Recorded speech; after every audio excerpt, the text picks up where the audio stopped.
텐션 한 번 더 올리고. 자. 제 얼굴 잘생기게 나와요. 3번 안 할 때도 많긴 아, 한데 이렇게 솔직하셔도 되는 거예요. 하는 이것도 네.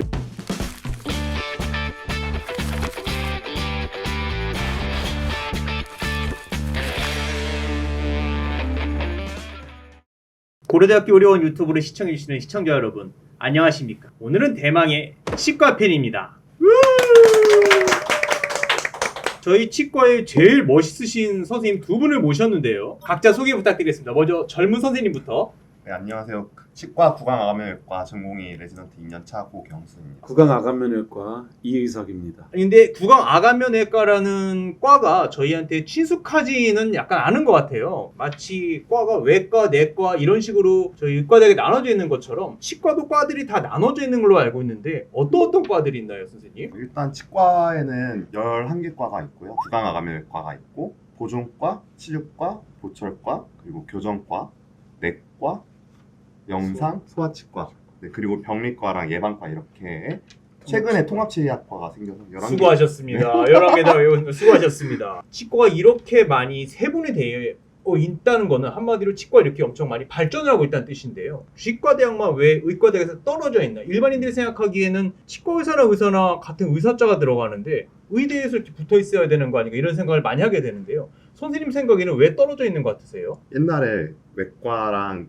내과 이렇게 분류돼 있을 때 이제 외과에 치과가 속해 있었는데 치과가 좀 독자적으로 따로 떨어져 나와서 발전하면서 그게 좀 고착화되지 않나. 교수님, 전공의 선생님이 맞게 말씀하신 건가요? 아니면? 의학이 점점 발전하면서 외과의 한 학문이었다가 저희들이 이렇게 발전하게 된 것 같습니다. 아니 근데 치과대학이 의과대학으로도 따로 분리되어 있는 만큼 치과대학만의 좀 재밌었던 에피소드 같은 것들도 있으셨을 것 같아요. 어떤 것들이 있으셨나요? 저희 때는 네, 지금도 라떼는 네. 마찬가지지만 서클 활동 이런 것도 대학 생활에 재미나게 네. 열심히 했던 기억이 좀 있습니다. 근데 서클 활동은 일반 대학교들도 많이 하잖아요. 치과 선생님들만의 특별한 서클 활동이 있을 만한 게 있나요? 저희들은 뭐 의과대학처럼 봉사활동도 가고 아, 치아 봉사. 네. 요즘은 잘 모르겠습니다만 저희들은 조금 잘한다. 네. 어떤 뭐 예능이든 어떤 거든 좀 잘했지 않았나. 네. 네? 무슨 말씀이시고 의미를 잘 모르겠는데. 좀 이렇게 수준이 좀 높았다. 아, 이렇게 치과의 말씀을 드리고 수준이 싶은데. 다른 과대보다 높았다. 네. 아, 이거 자존심이 선생님 생각도 맞나요? 아무래도 동아리 활동 위주로 과가 돌아가다 보니까 네. 동아리 활동, 공연 동아리 예를 들어 뭐 밴드라든지 네. 뭐 연극 동아리 같은 데서는 동아리 활동을 되게 열심히 해서 근데 이런 부분은 제가 또 반박할 수 없는 게 치과 선생님들 중에 가수도 나오고 연예인들도 나오고 이래가지고 제가 반박할 수만은 없습니다. 일반 의사들이랑 대학 생활도 좀 다르셨겠지만 수련 기간도 약간 다를 것 같은데 치과 선생님들은 수련 기간이 어떻게 되죠? 일단 인턴 1년 하고 인턴 마무리하면 이제 과를 정해서 레지던트를 3년 하고 이제 아, 전문의 인턴 1년과 전공이 3년 네. 이렇게 하게 되겠군요. 저희 내과라든지 외과 가정학과와 똑같은 시스템을 가지고 있네요. 네, 맞습니다. 선생님 왜 아간면외과를 선택하셔서 수련을 받고 계시죠? 저는 일반 치과로 나가서 배우기 좀 힘든 면이 있지 않나 싶어서 구강외과 같은 경우는 특히 좀 치아뿐만 아니라 치아 외적인 것도 좀 많이 배울 수 있어서 그래서 구강외과를 선택하고 더 수련을 남게 됐어요. 교수님, 구강외과가 방금 치아뿐만이 아니고 치아 외적인 것도 본다고 했는데 어느 부분까지 보고 있습니까? 신체 부위를 얘기하는 거거든요. 네. 구강, 그다음에 네. 악, 네. 그다음에 턱, 턱, 위턱, 네. 아래턱, 그다음에 안면, 네, 얼굴을 얘기하는 거예요. 네. 그래서 페이스가 들어가는 관은 저희가 유일하다. 그래서 얼굴은 저희가 보는 것이 맞다. 이렇게 얼굴은 네. 구강아간면외과에서 그 그렇죠. 말씀이시죠? 저도 요즘 턱에서 가끔 딱딱 소리가 나고 그러는데 말입니다. 그런 경우에도 구강아간면외과를 찾아야 되는 게 맞나요? 맞습니다. 턱 관절 질환으로 음. 우리 턱 관절은 우리 몸의 관절 중에 유일하게 빠졌다 들어갔다 하는 그런 자유로운 관절입니다. 그리고 아래턱이 하나로 붙어 있어서 우리가 스트레스 받는다든지 긴장을 하게 되면 턱 관절이 무리가 오게 됩니다. 그래서 이런 턱 관절 질환도 우리 구강악 안면 우리말로 표현하면 얼굴 턱 구강외과 얼굴 턱 구강외과. 이렇게 보시면은 좀 편안하게 보실 수 있지 않을까. 사심을 겉들여 질문을 하나 하자면 네. 턱에서 소리가 나면은 그때는 치료를 받아야 됩니까? 아니면 안 받고 좀 지켜봐도 되는 겁니까? 치료를 받아야 됩니다. 소리가 어떤- 난다는 것은 네. 턱 관절의 디스크가 밖으로 나오면서 소리가 나는 거. 어떤 치료를 받아요? 그럴 때는 턱 관절 치료가 있습니다. 그 치료 방법은 네. 약물요법, 물리치료, 그다음에 운동요법, 또 여러분들 잘 아시지만 장치 치료가 있습니다. 마지막에 이제 치료 방법으로 턱 관절을 대치하는 관절 치환술도 있습니다. 우리 무릎 임플란트 하듯이 턱 관절 자체를 인공 관절로 대체하는 수술까지 있는데 대부분은 그런 보존적인 요법으로 치료해서 해결을 하려고 노력하고 있습니다. 치과를 가기가 무서운 게 치과하면 어렸을 때부터 안 좋은 기억이 있거든요. 드릴 소리, 비명 소리 이런 것들이 있는데 선생님 이 말에 동의하시죠? 아직도 무서워하시는 분들이 많기는 음. 한데 저는 치료하는 입장이니까 겁내지 않으셔도 괜찮으실 것 같거든요. 네. 요즘은 좀 최대한 안 아프게 무통 마취도 있고 뭐 다양하게 안 아프게 치료하려고 하는 추세라서 그래도 조금 겁을 좀 많이 안 내주셨으면. 교수님 그 치과 치료가 과거와 현재에서 달라진 게 있다면 어떤 것들이 있나요? 과거에는 주로 국소 마취 네. 방법으로만 치료했지만 최근에는 매우 다양한 무통 주사 방법도 있고 그리고 진정요법도 있고 다양한 그런 마취 방법들이 발전했습니다. 사실 저도 치과 치료를 제가 받으려고 의자에 의자에 눕는 순간 그때부터 불안이 엄습하면서 네. 그런 건 사실이에요. 네. 그래서 이것을 없애기 위해서는 치과에 보다 친해져서 평소에 자주 네. 3개월 내지 6개월에는 최소한 스케일링 받고 잇몸 치료 받고 충치 치료 받으면서 꾸준히 관리해 나가는 것이 동통을 없애줄 수 있는 그런 방법이 된다고 할 수 있겠습니다. 최근에는 인상체득 시에 불편함을 해소할 수 있는 스캐닝을 이용한다든지 또 3D 프린팅, 최근에 발전해가는 의학공학적인 모든 기법이 치의학에 가장 먼저 사용되는 것 같습니다. 게임할 때 쓰는 그런 시뮬레이션 시스템을 치의학에 접목을 해서 환자 치료 전후에 얼굴의 미용이라든지 형태, 기능 이런 것들을 미리 시뮬레이션해서 또 수술의 정밀도를 가하기 위해서 내비게이션 시스템을 이용해서 사용하고 있습니다. 치과가 엄청 빠르게 발전하고 있군요. 네, 그렇습니다. 특히 구강 아가면외과가 빠르게 발전하고 있는 건가요? 그렇다고만 그렇다고 말하고 싶지만 그렇게 말할 수는 사실은 없는 뭐 가장 대표적인 치과의 꽃이라고 하면 보철과, 치과 보철. 겸손까지 교수님께서 거기서는 3D 프린팅과 스캐닝을 이용한 최첨단 기능이 발달되어 있고요. 네. 또 보존과, 치아 미백 네. 치료, 그다음에 다양한 우식 치료, 또 우리 가장 아픈 게 치아 신경 치료거든요. 치아 신경 자체를 외래에서 매일 현미경을 보고 치료하고 계시는 분들이 치과 보존과 선생님 고생을 엄청 하고 계시군요. 우리 교정과에 보면 최첨단 투명 교정 아시잖아요. 그래서 투명 교정이라는 게 있나요? 그렇습니다. 치아 교정할 때 브라켓 달고 철사 달고 해서 웃을 때 보기가 안 좋지 않습니까? 그런데 최근에는 환자의 치료 계획을 모두 시뮬레이션해서 미리 장치를 만들어 놓고 그 장치를 하나씩 써가면서 사용할 수 있는 투명 교정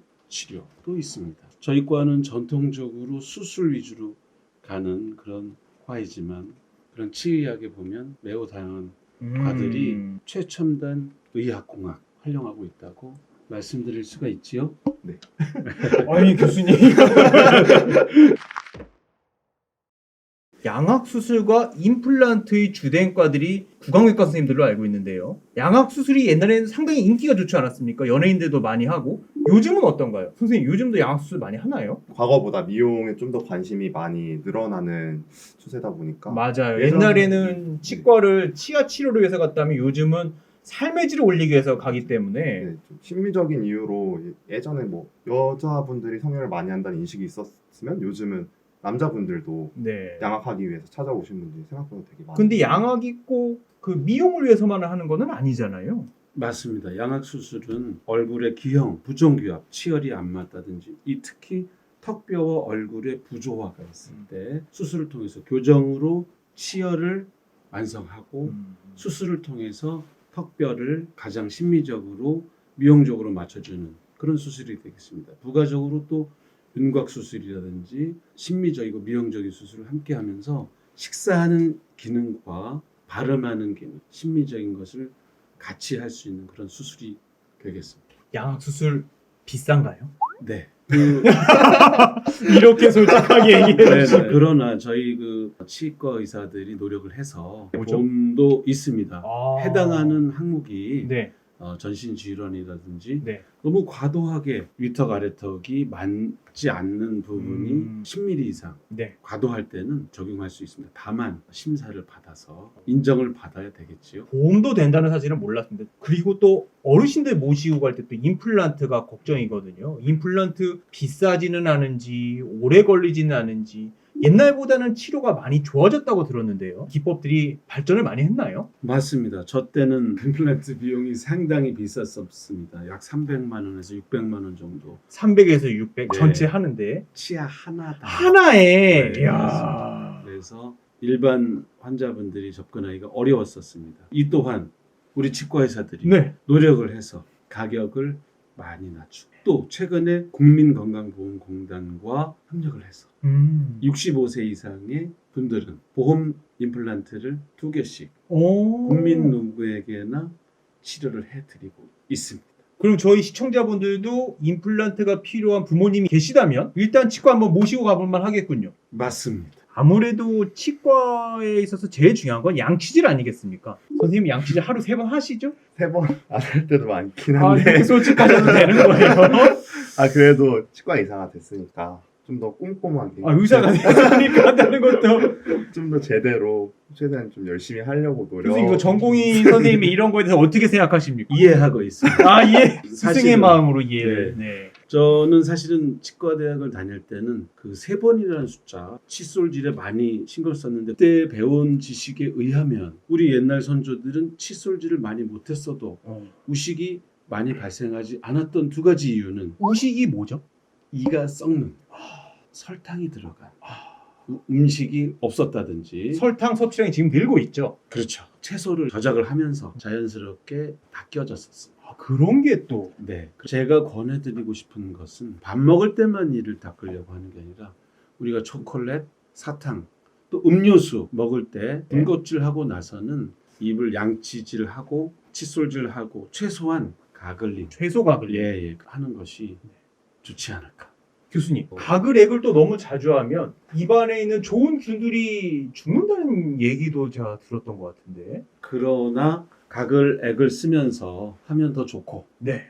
없으면 생리식염수 구하긴 또 쉽진 않죠. 네. 일반 수돗물로 네. 입을 헹궈주는 헹구는 것만이라도. 그런데 우리가 입을 헹군다 그러면 네. 보통 목전만 헹구는 가르륵 하는 아, 가르륵. 하는 그거보다는 치아가 고루고루 씻길 수 있도록 치아를 씻어주는 것이 중요하군요. 네. 옛날에 네. 그 아주 유명했던 코미디언 누구 말씀하시려고 지금 나한테. 네. 그때는 이렇게 그럼. 이런 분이 아, 이거. 있었어요. 아니, 교수님, 근데 또 이 양치질을 할 때 분노의 양치질을 하시는 분들이 있단 말이에요. 올바른 양치질은 아니겠죠? 저희들이 보통 양치질하면 습관이 들어서 칫솔모가 눌리도록 해서 이것도 이렇게 하는 분들이 지금 계세요. 묘사하신 것 같은데. 그렇게 되면 정말로 칫솔모가 치아와 잇몸 사이에 정확하게 작용을 하는 게 아니라 눌려져 가지고 치아만 마모를 시켜서 이가 시린다든지 잇몸이 퇴축돼서 치경부가 노출된다든지 치근이 노출되면 또 치아 후식증에 취약해지는 칫솔모의 탄력을 살려주고 정확하게 구석구석 활용할 수 있는 그런 회전법, 칫솔모의 탄력을 살려줄 수 있는 그런 칫솔 방법을 권해드리고 싶습니다. 그래서 치과의사 선생님께 조언을 구하고 의견을 들으면 좋고 무서워하지 말고. 그렇죠. 그리고 또 어렸을 때부터 네. 아이들을 네. 치과에 계속 데리고 다녀서 친근해지고 그런 공포도 줄이고 아니, 교수님, 어렸을 때 얘기하시니까 저도 기억이 나는데 저 어렸을 때 어머님께서 저희 치아를 실로 걸어가지고 어떤 때는 또 문지방에 걸어가지고 그렇게 빼고 돌려서 까치가 가져가라고 던졌던 기억이 있는데요. 요즘도 그렇게 많이 하나요? 아니면 치과로 많이 찾아오시나요, 애기들도? 요즘에는 거의 다 치과에 오셔서 치과에서 예방 치료하듯이 불소도포라든지 이런 걸 하면서 아이들의 치아를 관리. 예전에는 유치는 발치만 하는 게 아니고 그렇죠. 토탈 케어를 토탈 케어를 해야 되죠. 왜냐하면 그때부터 잘 관리를 해야 아. 치열이 반듯하게 나니까 네. 나중에 얼굴이 이뻐지겠죠. 어려서부터 치과에 와서 발치하는 일이 아마 대부분일 것 같고 실로 뽑는다는 건 정말 우리 어렸을 때 아니, 선생님 어렸을 때 실로 뽑았었나요? 아니면 어떻게? 저는 실은 안 쓰고 아 실은 안 쓰고 손으로 그냥. 아 손으로 더 대단한 사람이 여기가 더 라떼네요 이 치과 선생님이. 의사의 자격이 네. 그때부터 이미 아 본인 치아를 셀프로 보면서. 치료하는 아 정말 무서운 사람입니다. 어렸을 때부터 치과를 편하게 찾아가야 되겠군요. 네, 네, 네. 알겠습니다. 아니 오늘 이렇게 좋은 시간을 가져가지고 치아 치료에 대해서 많이 배울 수 있었고 구강 아간면외과가 이렇게 많이 발전하고 치과 자체가 이렇게 많이 발전했는지 저도 잘 몰랐는데요. 오늘 이렇게 여기서 구강 아간면외과 및 치과에 대해서 알아봤고요. 과거 현재를 아우르는 토크를 진행해봤습니다. 구독 좋아요. 알람 설정 부탁드려요.